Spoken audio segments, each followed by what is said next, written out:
প্রথমে কড়াইশুঁটিটা ছাড়িয়ে নিয়ে ভালো করে একটু আদা কাঁচা লঙ্কা দিয়ে মিক্সিতে পেস্ট করে নিতে হবে। তারপর পেস্টটাকে কড়াতে তেল দিয়ে ভালো করে শুকনো করে কষে নিতে হবে। ময়দাটার মধ্যে একটু রিফাইন তেল, নুন আর একটু চিনি দিয়ে ভালো করে মেখে নিতে হবে।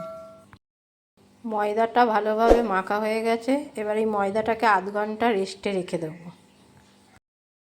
ময়দাটা ভালোভাবে নরম হয়ে গেছে। এবার একটা একটা করে লেচি করে নেব।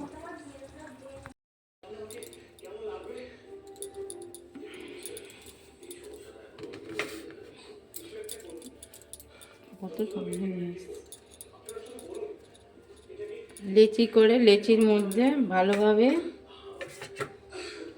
পুর ভরে দিয়ে ভালো করে মুড়ে ফেলতে হবে।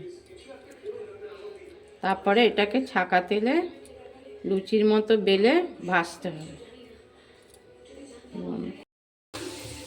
দেখুন বন্ধুরা, লুচিগুলো কি সুন্দর ফুলছে। এরমভাবে লুচিগুলো ভালো করে ভেজে নেবেন।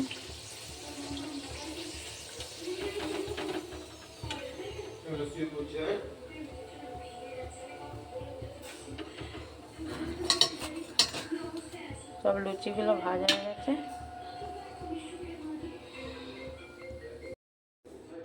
সব কটা লুচি সুন্দরভাবে ফুলেছে, দেখতেও সুন্দর লাগছে, খেতেও ভালো লাগবে।